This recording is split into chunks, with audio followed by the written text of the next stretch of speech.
Sasa ndugu zangu Igunga, naomba hata wewe uliyetumwa kufanya fujo unisikilize kwanza nikimaliza hoja zangu, alafu nitakuruhusu ufanye fujo, kwa sababu nitakuwa nimeondoa mavi yaliyoko kwenye kichwa chako na kukupa akili ili ukifanya fujo ufanye fujo ukiwa informed, ukiwa na taarifa. Na ni bahati mbaya sana kwamba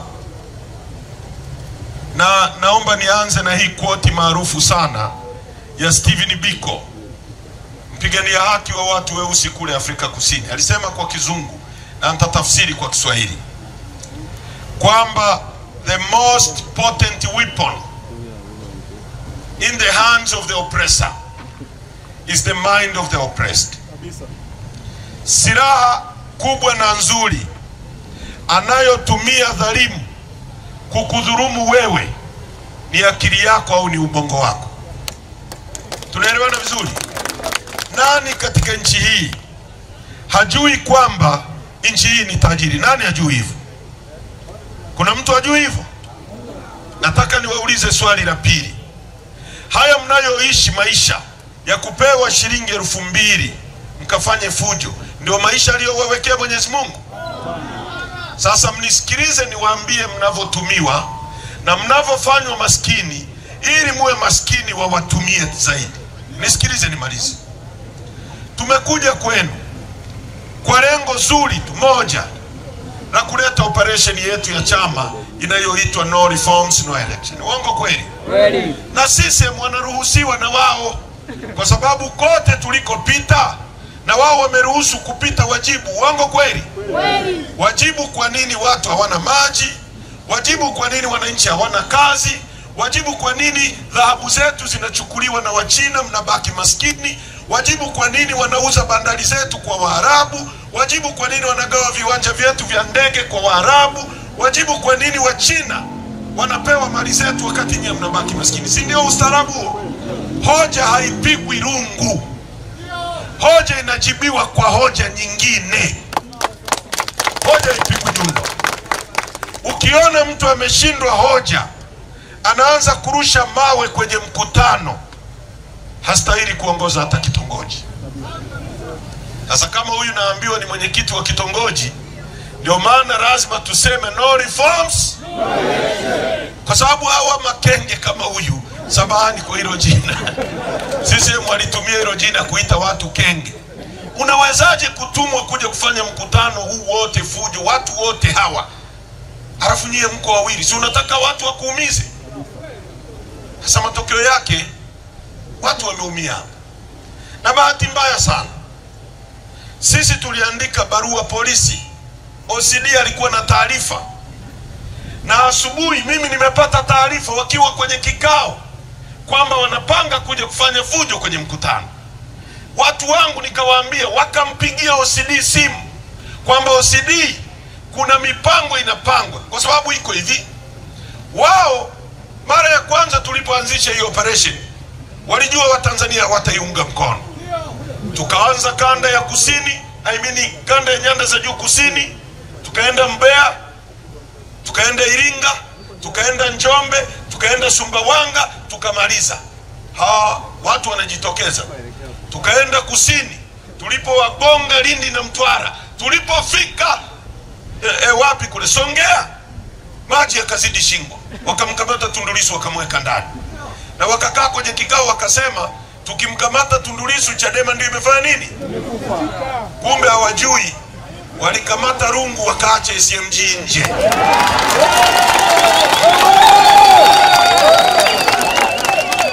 Uongo kweli?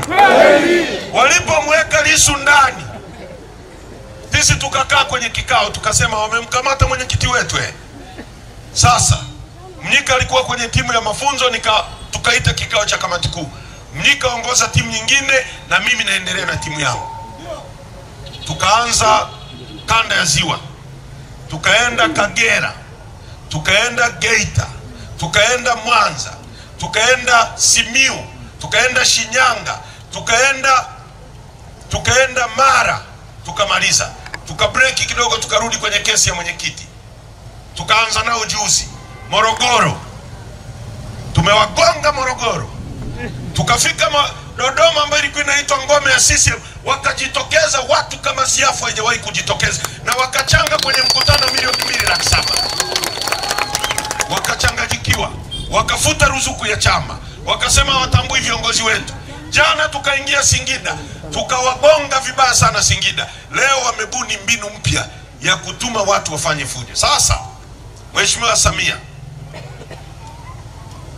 mnataka kuchochea machafuko. Watanzania hawatakubali mikutano yao ya kupelekewa elimu izuiliwe na wahuni. Na kokote mliko wa Tanzania, chukueni hatua ya kudhibiti hao wahuni. Kama polisi hawatafanya hiyo kazi, wananchi watafanya hiyo kazi. Watalinda viongozi wao, watalinda chama chao. Tunachotaka turuhusiwe tufanye kazi kama ambavyo wengine wanafanya. Tufanye mikutano kama wengine wanavyofanya. Ndugu zangu wa Igunga, kwa nini tumekuja kwenu na tunazungumza kuhusu uchaguzi? Nilikuwa hapa mwaka 2012. Ilikuwa 2012 au 10 ngapi? 11. Wakati tunampigania Joseph Mwandu Kashindie awe mbunge. Naijua Igunga. Najua kila kitongoji cha Igunga. Ninajua nchi hii. Kwa nini tunazungumza kuhusu uchaguzi, kuhusu uchaguzi, kuhusu uchaguzi, kuhusu uchaguzi? Hii nchi inaongozwa kwa propaganda. Tusipofafanua vizuri, watakuja wawaambieni kwamba hawa ni wabinafsi wanazungumza kuhusu uchaguzi tu kwa sababu wana uchu wa madaraka. Si wanasema hivi? Kwamba sisi ambao hatujawahi kuingia madarakani hata siku moja tuna uchu wa madaraka. CCM ambao wamekaa miaka 63 eti wao hawana uchu wa madaraka. Na wazungu wanasema hivi, you cannot teach an old dog new techniques. Huwezi kufundisha mbwa mzee mbinu mpya za kuwinda. CCM ni mbwa mzee amechoka. Hawezi kufundishwa mbinu mpya za kuwinda. Uongo kweli? Kwa tumekuja kwenu kuzungumza kuhusu uchaguzi, kuhusu uchaguzi, kuhusu uchaguzi, kwa sababu uchaguzi ni maisha yenu. Uchaguzi ni nini? Ni maisha yenu. Uchaguzi ndio kila kitu. Wakenya wanamsema unasema siasa mbaya, maisha mbaya. Tunaelewana vizuri? Sasa nitawaeleza ili muelewe umuhimu wa uchaguzi kwenye maisha yenu ni nini. Hii hapa ni katiba ya nchi. Mimi nitawasomea na kueleza kuhusu kwenye vifungu vya katiba. Ibara ya 8 ya katiba hii inasema hivi: Jamhuri ya Muungano wa Tanzania ni nchi inayofuata misingi ya demokrasia na haki jamii. Kwa hiyo wananchi ndio msingi wa mamlaka yote, na serikali itapata madaraka na mamlaka yake yote kutoka kwa wananchi kwa mujibu wa katiba hii. Narudia, serikali itapata mamlaka na madaraka yake yote kutoka kwa nani? Kwa mujibu wa katiba hii. B, lengo kuu la serikali, itakuwa ni ustawi wa wananchi. Katiba inasema hiyo serikali mlioiweka ambayo inapata mamlaka na madaraka yake yote kutoka kwenu, lengo lake kuu itakuwa ni ustawi wa wananchi. C, serikali itawajibika kwa wananchi. Kifungu cha 9 nitasoma alafu nitafafanua. Lengo la katiba hii ni kuwezesha ujenzi wa Jamhuri ya Muungano wa Tanzania.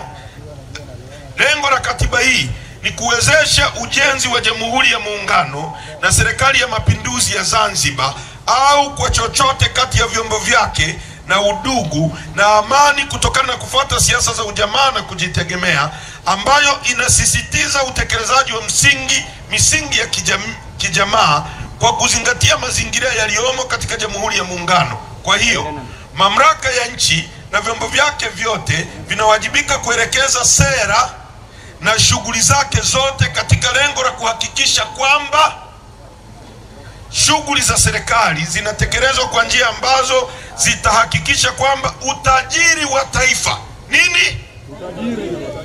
utajiri wa taifa unaendelezwa La kwanza unafanya nini? Unahifadhiwa na unatumiwa kwa manufaa ya wananchi wote kwa ujumla, na pia kuzuia mtu kunyonya mtu mwingine. Kwamba matumizi ya utajiri wa nchi yetu yatatilia mkazo maendeleo ya wananchi, na hasa zaidi yanaelekezwa kwenye jitihada za kuondoa umaskini, ujinga na maradhi. Kwamba utajiri wa nchi yetu yataelekezwa kwenye kuondoa ujinga, maradhi na umaskini kwa wananchi. Sasa kwa nini katiba inasema wananchi ndio msingi wa mamlaka yote? Kwamba badala ya sisi wote nchi nzima hii tuwe marais, haiwezekani. Hakuna mtu atakuwa anaagiza mwingine, hakuna mtu atakuwa anasikiliza mwingine. Kwa hiyo tunachagua mtu mmoja kwa niaba yetu, kwa niaba awe kiongozi. B inasema kuhusu wabunge kwamba badala ya wananchi wa Igunga, wananchi wa Tarime, wananchi wa Nzega, wananchi wa Dar es Salaam, ubunge na kile eneo, twende bungeni tukajiwakilishe. Wewe ukaseme kuhusu bei ya pamba, wewe ukaseme kuhusu mchere, wewe ukaseme kuhusu barabara ya Mbutu, ukaseme kuhusu shule. Hakuna ukumbi wa kututosha wote kukaa. Tunateua mtu mmoja kwa niaba yetu aende bungeni, na akafanye kazi ngapi? 3. Kazi ngapi? Kazi ya mbunge ni kazi ngapi? 1, kutunga sheria. Kufanya nini? 2, kuiwajibisha serikali. Kufanya nini? 3, kukuwakilisha wewe. Kazi ya mbunge ni uwakilishi, uwajibishaji wa serikali na kutunga sheria. Sheria za aina gani? Sheria nzuri ambazo zinafanya maisha yako yawe bora zaidi. Kuondoa kodi kwako ziwe chache ili unufaike, kwa sababu mbunge ni mwakilishi wako. Mbunge kwa kizungu tunasema taxpayer representative. Sema taxpayer representative. Mwakilishi wa mlipa kodi. Tunaelewana vizuri? Ili awepo unapolipa kodi yako, aangalie kodi yako inatumika vizuri, kukuletea walimu, kukuletea maji, kukuletea barabara. Na ikitaka kutumika vibaya, mbunge aiwajibishe serikali. Cha pili, atunge sheria nzuri, sio sheria yoyote, kwa sababu hata wakoloni walitunga sheria ya kuuza na kununua binadamu. Hiyo ilikuwa sheria nzuri, na ukikataa kuuzwa umevunjwa sheria, unakamatwa. Kwamba kwa nini wewe umekataa kuuzwa, au kwa nini umekataa kununuliwa. Hiyo haikuwa sheria nzuri. Kwa hiyo mbunge, kwa sababu ni mwakilishi wako, apaswa kutunga sheria nzuri inayokulinda wewe. Ndio kazi ya serikali. Sasa katiba imesema hawa viongozi tuliowaweka kwa njia ya nini? Ya kura yako, wanapaswa wahakikishe kwamba wewe unastawi. Lengo kuu la serikali ni kukufanya ustawi. Kustawi ni nini mzee wangu? Ulale pazuri, upate kazi ya kufanya, utibiwe pazuri, afya njema, watoto wako wasome pazuri. Ndio maana yale katiba inasema ustawi. Na katiba ibara ya 9 inasema kuhusu utajiri. Inatambua kwamba nchi yetu ni tajiri, na utajiri wake unapaswa kutumika katika kukuondolea wewe nini? Umaskini, ujinga na maradhi. Sasa mtawaeleza. Mnajua utajiri wa nchi yetu? Kwanza, ardhi. Mwalimu Nyerere alisema ili nchi iendelee inahitaji vitu vingapi? Inahitaji watu. Jambo la kwanza, watu tunao milioni 63.5. Inahitaji ardhi. Ardhi tunayo kilomita za mraba 945. Ukichukua Kenya, Uganda, Rwanda, Burundi, ukiziunganisha kwa pamoja zote 4 zina kilomita za mraba 890. Sisi peke yetu nimwambia ngapi? 945. Kwa hiyo sisi ni wakubwa kuliko nchi 3-4 zote za Afrika Mashariki. Na mwalimu alisema ili nchi iendelee inahitaji watu, inahitaji ardhi, inahitaji siasa safi. Siasa safi na uongozi bora. Sasa kama tuna watu, kama tuna ardhi, na tukizungumza ardhi tunazungumza na vyote vilivyomo. Vyote, miti, maji, misitu, madini. Sasa twende kwenye madini. Tuna ardhi kilomita za mraba 945. Hii ni nchi pekee duniani, nchi pekee dunia nzima, dunia yenye madini yanaitwa Tanzanite. Haipatikani kwingine kokote isipokuwa Tanzania Mererani. Ni nchi ya kwanza Afrika yenye mlima mrefu kuliko yote, wa pili duniani mlima Kilimanjaro. Ni nchi yenye ziwa lenye upana kuliko yote, maji mengi duniani, yenye ziwa lenye upana kuliko yote Afrika, na pili duniani ziwa Victoria. Ni nchi yenye ziwa lenye kina kirefu kuliko yote Afrika, na pili duniani. Ni nchi ya tatu kwa kuwa na dhahabu nyingi kwenye dunia hii, ya tatu kwa kuwa na dhahabu nyingi. Kianzia kwetu Tarime ni dhahabu, kisogea kidogo ukifika Msoma Vijijini dhahabu, ukipinda kwenda Bariadi Ngudu sio dhahabu, ukinyoka ukija Sengerema kuna mgodi unaanzishwa pale mkubwa kuliko yote Afrika, unaitwa Nyanzaga, wamepewa wazungu, unaanza hivi karibuni. Sengerema dhahabu, Geita dhahabu, Bukombe dhahabu, Bulyanhulu dhahabu, Kahama dhahabu, Nzega hapa jirani yenu, hata Igunga kuna dhahabu. Uongo kweli? Singida dhahabu, nenda hata Dodoma dhahabu, nenda Ruangwa kwa waziri mkuu dhahabu, nenda Chunya dhahabu. Nchi ya tatu kwa kuwa na dhahabu nyingi. Na bei ya dhahabu mama yangu, bei ya dhahabu gramu moja, gramu ni shilingi 310. 310 na ngapi? Unaelewa gramu moja? Ukichukua wembe ukavunja nusu wembe, kale kamoja kanusu kale, ndio gramu 310. Nchi ya tatu kwa kuwa na dhahabu nyingi. Yani kila tunapozungumza hivi, tunavyozungumza kuna ndege inatua uwanja wa ndege wa Tarime, inaondoka na matani ya dhahabu. Hivi tunavyozungumza kuna ndege itatua Geita, iondoke na matani ya dhahabu. Matani ambayo gramu moja nimewaambia ni 300, wembe nusu wembe ni 310. Hayo matani ninayozungumza ni pesa kiasi gani? Sio kama mnanielewa? Nchi ya tatu, nchi ambayo ina madini yanaitwa nickel na cobalt, yanayotumika kutengeneza injini za ndege na betri za simu mnazozitumia. Sijui hata kama mnajua yanatoka Tanzania, yanatoka Kabanga, Kagera. Asante sana. Ni nchi yenye gesi futi za ujazo trilioni 54.5. Ni nchi yenye almasi, mwadui, nchi yenye chuma, nchi yenye makaa ya mawe. Chuma chetu kwingine Mungu aliweka chuma chini ya ardhi, unachimba alafu akawanyima makaa ya mawe ya kuyeyushia. Kwa mfano India wana chuma, hawana makaa ya kuyeyushia. Afrika Kusini wana chuma, hawana makaa wananunua Tanzania. Sisi Mungu alitupa mlima, yani chuma chetu ni limlima, linaitwa Liganga, liko Rudewa, limlima lizima, hakutuwekea chini ya ardhi. Yani unaenda na tindo unatindua hivi, yanadondoka, ya kuchimba miaka 100. Alafu Mungu alivyotupenda akaweka chuma Liganga, alafu akaweka makaa ya mawe ya kuyeyushia sehemu inaitwa Mchuchuma, kilomita 50 kutoka Liganga. Alafu mchanga wa kusafishia akauweka Iringa. Kwa hiyo hakuna kitu tunaagiza kutoka nje. Ametupa mlango wa bahari. Mlango wa nini? Kilomita 1600 kutoka Mtwara mpaka Tanga. Ndio maana hapa magari yanapita IT, si ndio? Si mnayaonaga barabarani? Ndio.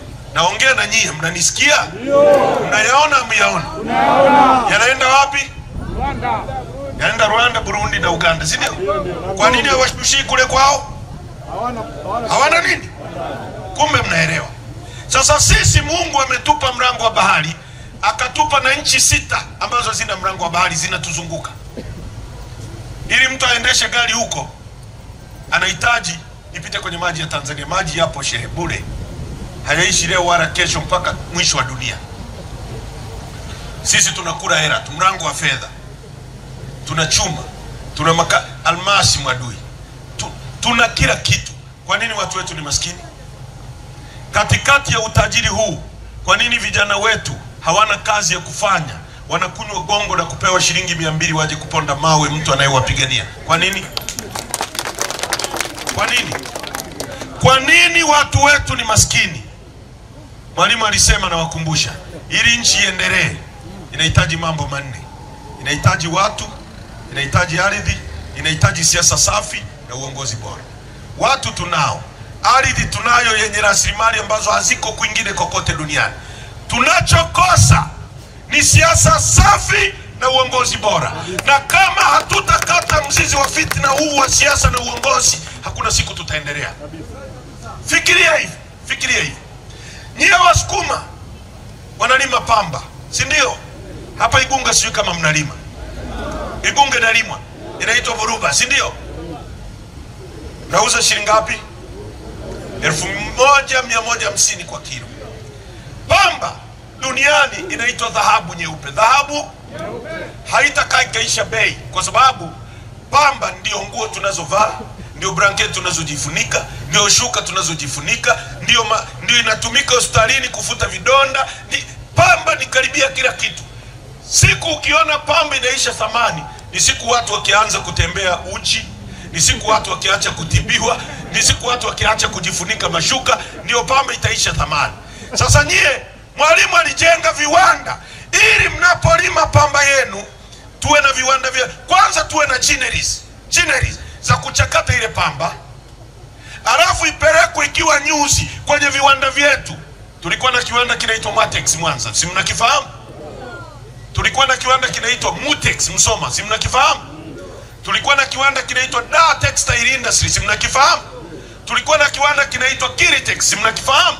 Tulikuwa na kiwanda kinaitwa Sungura Textile, si ndio? Tulikuwa na kiwanda kinaitwa Urafiki. Gineries kwa Wasukuma hapa. Sijui hapa kwenu Igunga kama ipo. Lakini mimi nimesoma shule ya bodi ya pamba inaitwa Bulima. Pale NASA kuna ginery. Nenda sio wapi kuna ginery, sio wapi, mara mpaka everywhere Mwalimu aliweka ginery. Ili pamba yetu itumike ndani ya nchi, izalishe uchumi zaidi. Sasa leo viwanda vyote vimeuawa. Tunaagiza nguo kutoka nje, hilo nitalizungumza. Lakini hata pamba ya hospitali, gozi tunaagiza kutoka nje. Hebu nisikilizeni. Msukuma analima pamba, anauza shilingi 1150 kilo nzima. Uongo kweli? Na anakopa kwa muda mrefu. Hiyo pamba inaenda India, wanaiweka ginery, wanaifunga kwenye kikaratasi ile ya kuja hospitali, wanafunga gramu 200. Gramu 200 ina maana gramu 200 ukiziunganisha 5 ndio zinafika kilo moja. Gramu 200 mara 5 ndio kilo hii moja. Sasa wanafunga gramu 200, inarudi hospitali, unanunua shilingi 15,000, wewe umeuza shilingi 1150 ili kilo lizima. Ina maana ile kilo yako ni shilingi 50,000. Tukisema tuna viongozi hawana akili, tunakosea, tunapatia. Sijui kama mnanielewa. Hivi nyie mnanielewa kweli? Sasa unachukua pamba unaipeleka nje. Sasa fikiria hivi. Hebu fikiria hivi. Acha hata kuuza. Tuseme sasa kuuza basi. Hicho kiwanda cha nguo kingekuepo, tusingeagiza hizi kaki kutoka nje, tusingeagiza vitenge kutoka nje, kanga zilikuwa zinatengenezwa. Maana yake nini mamangu wa Igunga? Maana yake nini? Kijana wa Igunga naye tumwa kurusha mawe. Ndio maana nimesema utulie kwanza, tuondoe matope kwenye kichwa chako alafu urushe mawe. Maana yake ni nini? Tungekuwa na kiwanda cha Da Textile kinafanya kazi, au Sungura Tex, au Kiritex, au sio kiwanda gani, kingekuajiri wewe, au hata kisingekuajiri wewe, kingeajiri kakako au mtu wa Igunga mwingine angeweza kupata kazi kiwandani. Kwa hiyo pamba ingetoka hapa, ingeingia kiwandani itengenezwe nguo. Hiyo nguo ingenunuliwa Igunga. Kiwanda kingepata nguo, kingemlipa huyu kijana wa Igunga mshahara. Huyu akipata mshahara, anarudi kujenga kwa Igunga hapa. Anakuajiri wewe fundi.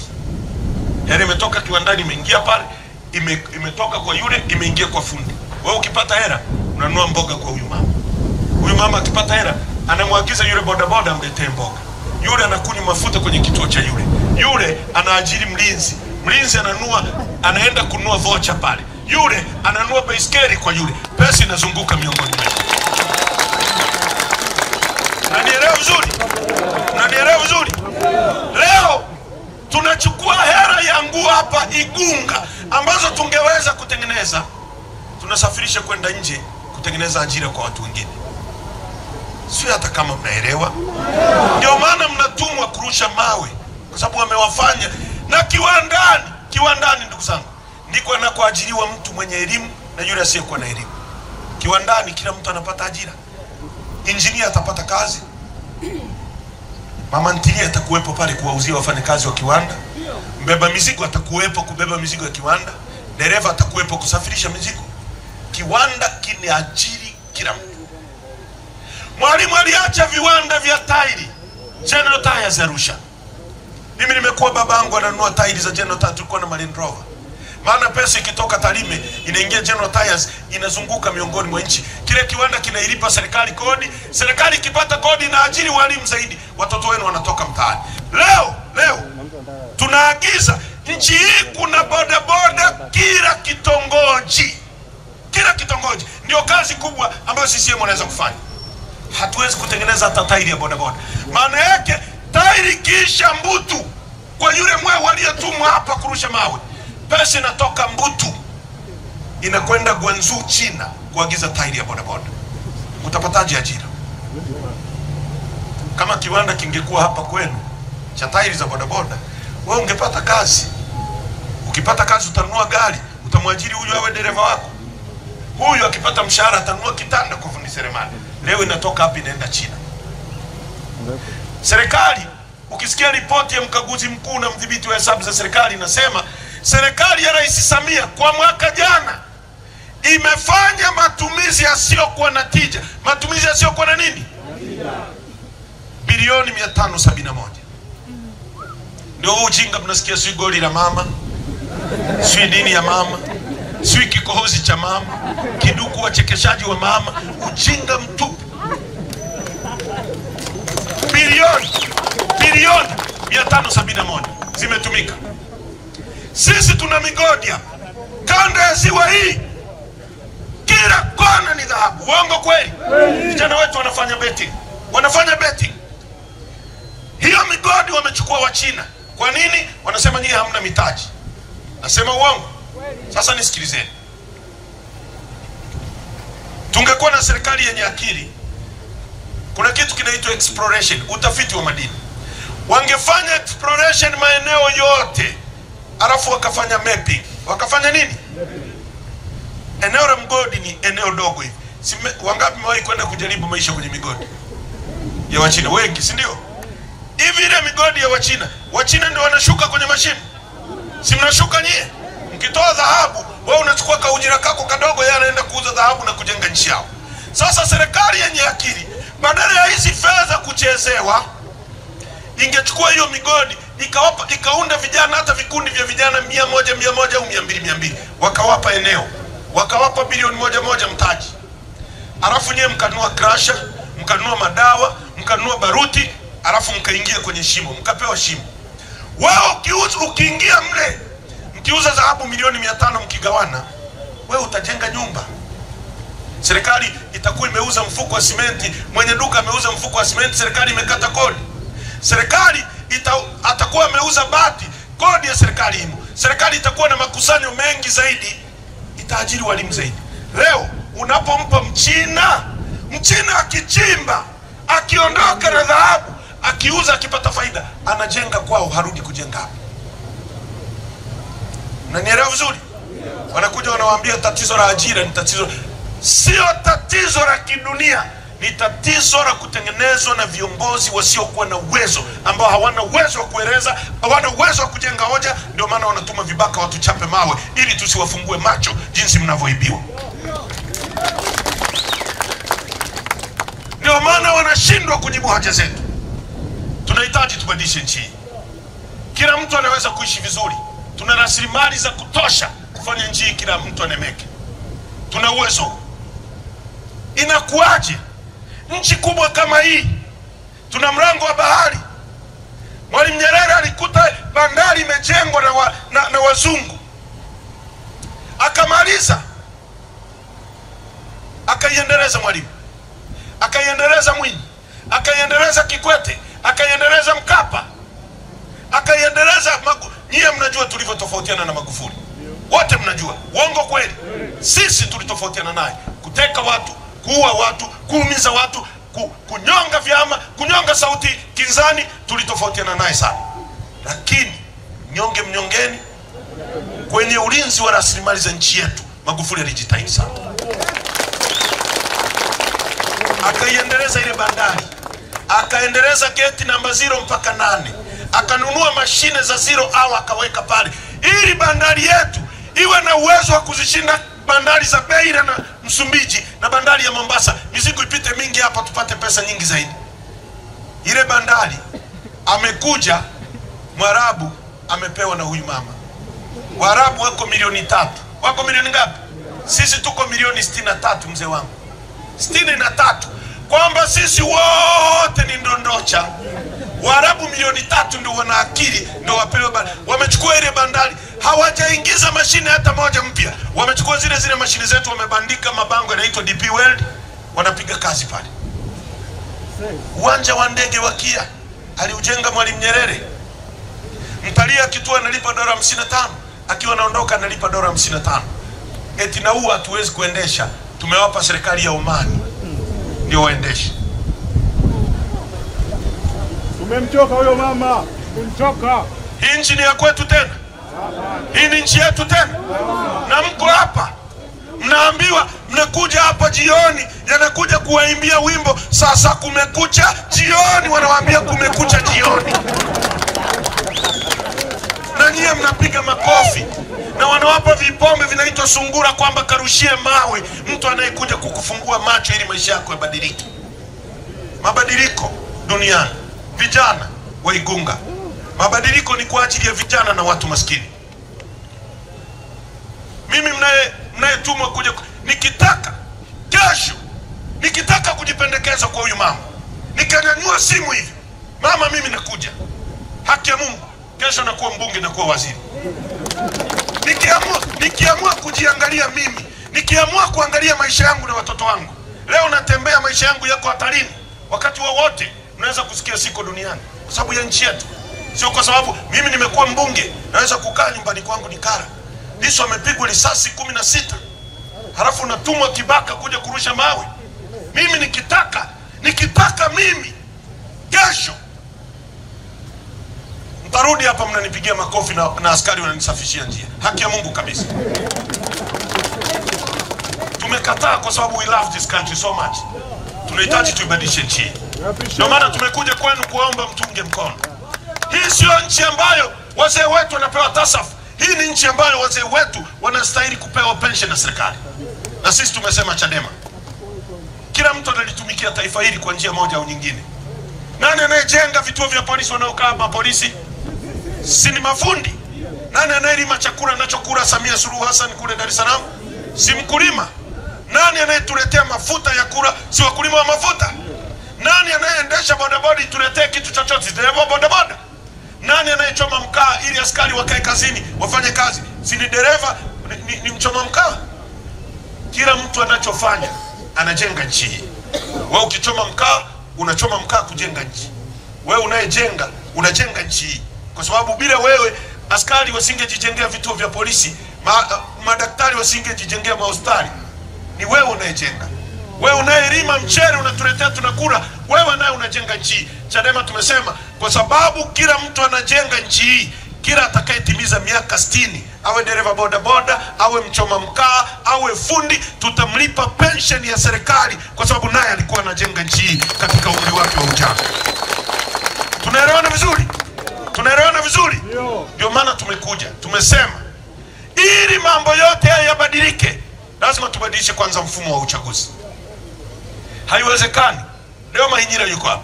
Leo panda hapa. Huyo hapa kijana, mwenyekiti wetu wa vijana. Huyo ana degree. Ni mwanasheria, ni miongoni mwa mawakili 56 wanaomtetea Tundu Lissu. Mpigieni makofi. Huyo hapa. Kichwa hiki usikaone kadogo hivi. Kuna akili nyingi huko. GB nyingi za ubongo. Anaonekana. Sasa huyu anasema elimu sio kitu chochote bila kusaidia watu wangu. Alipokuwa wakili akarudi kijijini kwao kinaitwa Berege, agombee wenyekiti wa kijiji ili atumie elimu yake kuendeleza watu wake. Mtendaji wa kijiji akamkata eti huyu hajui kusoma na kuandika. Alafu mjinga kama huyu anayerusha mawe ndio anapitishwa. Hivi tuna akili nchi kweli? Kuna tatizo Samuel. Ndio maana Chadema tumesema tubadilishe kwanza mfumo wa uchaguzi ili tushindane kwa haki. Haiwezekani watu wetu wanakatwa majina, watu wetu wanainguliwa, mawakala wetu wanaondolewa kwenye vituo. Huo sio uchaguzi. Haiwezekani ndugu zangu. Hebu sikiliza. Leo Tume ya Taifa ya Uchaguzi haijatangaza tarehe ya kuchukua fomu na kurudisha fomu. CCM wametangaza kwenye ratiba yao kwamba siku ya kuchukua fomu ya NEC ni tarehe 21 mpaka 25. Nani amewaambia? Yaani mechi ya Simba na Yanga haijapangiwa tarehe. TFF hawajasema tarehe, hawajatoa ratiba. Alafu Yanga atoke aseme tutacheza tarehe 10 uwanja wa Mkapa na refari atakuwa huyu na huyu. Itawezekana hiyo mechi? Hiyo mechi itawezekana? Mzee wa Yanga wewe, unaweza kwenda kuruhusu timu yako icheze mechi ya Simba na Yanga alafu linesman yawe Ahmed Ali? Itawezekana? Si offside zote atasema ni magoli? Uongo kweli? Au mechi ya Simba na Yanga inachezwa, wazee wa Simba, alafu Haji Manara awe refa, mtu atachezewa faulu katikati ya uwanja alafu yeye anatenga penalty kule? Uongo kweli? Sasa CCM anataka tuende kwenye uchaguzi ambao refa wa kwao, linesman wa kwao, kila kitu cha kwao. Sisi tuende kwenye huo uchaguzi, inawezekana? Au mechi ya ngumi, mechi ya ngumi, baba yako anacheza na baba wa mwingine alafu wewe ni refa, alafu baba yako apigwe ngumi ya kidevu, wewe utafanyaje? Unaingilia ugomvi. Uongo kweli? Sasa Samia watu wote wa kwake, anataka sisi tuende kwenye mechi. Inawezekana hiyo mechi? Sisi tumesema wala hatuna ugomvi, wana paniki bure. Tunachotaka ni uwanja ulingane. Huyu mama asimame hapa na Lissu asimame hapa, Igongo dakika 90. Igongo 90. Igongo 90. Wananchi muamue. Uongo kweli? Na Lissu ndugu zangu, ile mashine imepigwa risasi 16. Wasukuma mnaita kimera mazazi, si ndio? 16 Mungu amemsimamisha. Leo eti wanataka wamnyonge. Watashinda. Risasi 16. Jamaa yangu mmoja akaniambia, yani Lissu walipomweka gerezani ni kama pombe ya gongo. Yani gongo ukiiweka ndani zaidi muda mrefu inazidi kuwa kali zaidi. Kwa chuma ndio kinazidi kuwa kikali zaidi. Uongo kweli? Uongo kweli? Tunataka uchaguzi huru na haki. Ndicho tunachokipigania. Sisi hatuogopi uchaguzi. Mimi nimekuwa kwenye siasa miaka yote, nimekuwa diwani, nimekuwa mbunge. Mimi nimekuwa mbunge, tena sio wabunge mafara, wabunge mashine. Unajua pale bungeni speaker anasema wanaofuata kuchangia atachangia fulani wa CCM, fulani wa CCM, alafu baada ya huyo ni John Heche.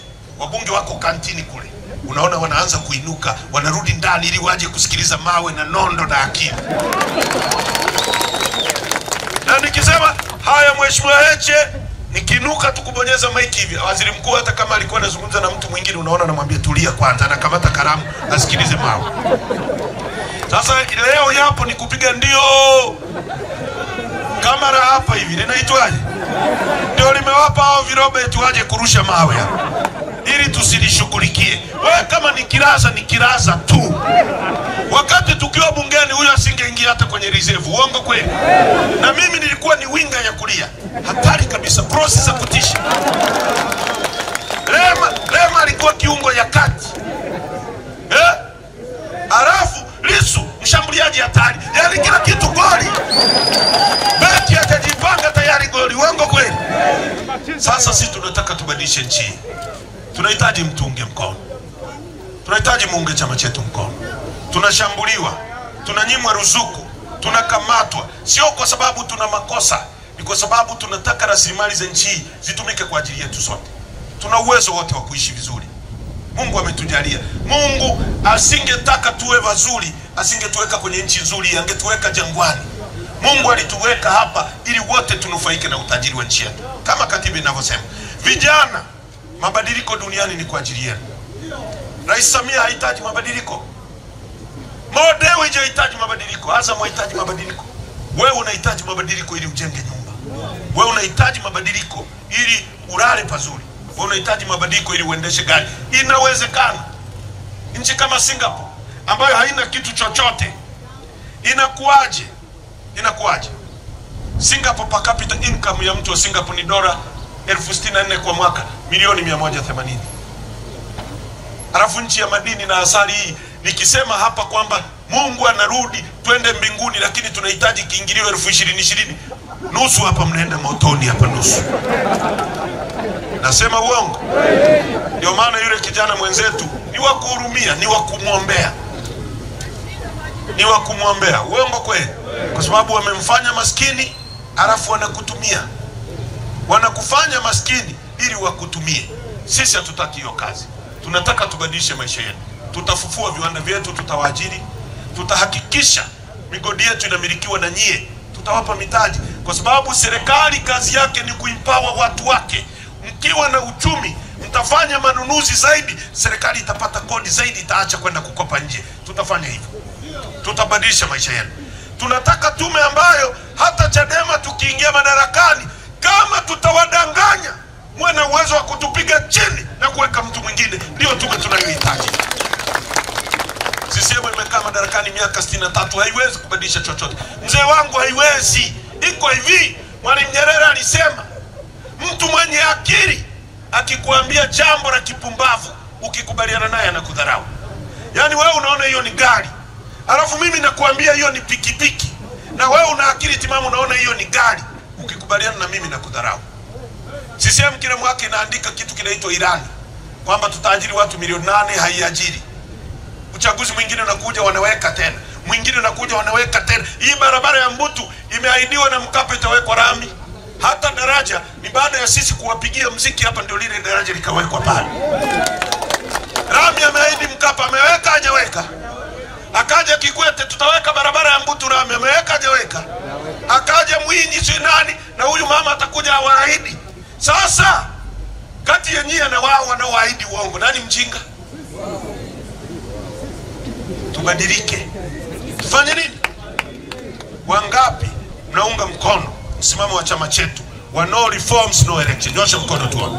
Hata kule mbali wanaounga mkono, hata kama ni msisi, nyosha, kwa sababu kila mtu hapendi wizi. Wangapi mnaunga mkono? Wote mnaunga mkono?